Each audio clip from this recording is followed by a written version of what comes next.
11 दिन हो गए गाजा को इजराइल के हमले झेलते झेलते, लेकिन अब गाजा की हिम्मत जवाब दे रही है। अगर इजराइल ने हमले नहीं रोके और जरूरी मदद नहीं पहुंची तो गाजा कब्रिस्तान बन जाएगा। हम इस बात को बिल्कुल भी बढ़ा चढ़ाकर पेश नहीं कर रहे। गाजा के हालात खुद बयान कर रहे हैं कि वहां रहना अब नर्क में रहने जैसा हो चुका है। 7 अक्टूबर को हमास के हमले के बाद से अब तक इजराइल ने गाजा पट्टी पर 11 दिनों में 6000 बम गिराए हैं। इतने ही बम अमेरिका ने 9/11 हमले के बाद अफगानिस्तान में 1 साल में बरसाए थे। गाजा का क्षेत्रफल सिर्फ 365 वर्ग किलोमीटर है, जबकि अफगानिस्तान का क्षेत्रफल 6,53,000 वर्ग किलोमीटर, यानी अफगानिस्तान साइज में गाजा पट्टी से 1800 गुना बड़ा है। यह तुलना दिखाने के पीछे हमारा मकसद आपको यह बताना है कि सिर्फ 11 दिन से इजराइल के हमले झेल रहा गाजा कितनी बुरी तरह लहूलुहान हो चुका है। लेकिन गाजा की इस हालत का जिम्मेदार कौन है? गाजा के 23 लाख लोगों को मौत के मुंह में धकेलने का जिम्मेदार कौन है? इजराइल जो खुद पर हुए हमले का बदला ले रहा है वो, या फिर वो हमास जिसने इजराइल को गाजा पर हमला करने के लिए उकसाया, गाजा के लोगों को इजराइल के हमलों में मरने के लिए अकेला छोड़ दिया? यह सवाल जितना संवेदनशील है, इसका जवाब उतना ही कड़वा है। 64,283 रिहायशी इमारतें जमींदोज।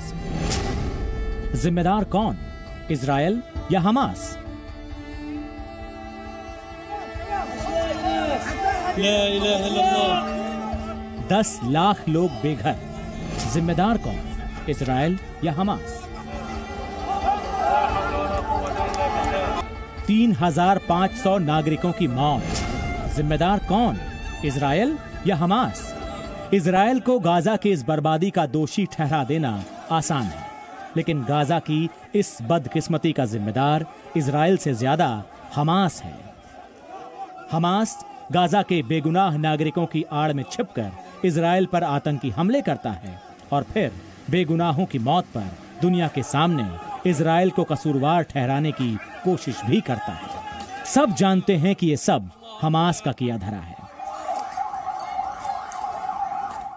I believe we must support absolutely Israel's right to defend itself. Yeah. To go after Hamas, take back the hostages, deter further incursions, and strengthen its security for the long term. This must be done in line with international humanitarian law, but also recognizing that they face a vicious enemy that embeds itself behind civilians. As a friend, we will continue to call on Israel to take every possible precaution to avoid harming civilians.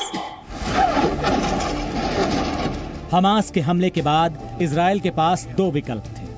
पहला, वो चुपचाप Hamas के हमले पर आंसू बहाए और अगले हमले का इंतजार करे, और दूसरा, हमास के हमले का जवाब दे और हमास की ऐसी हालत कर दे कि वो इजराइल पर दोबारा हमले की सोच भी ना पाए। इजराइल ने अगर दूसरा विकल्प चुना है तो गलत क्या है?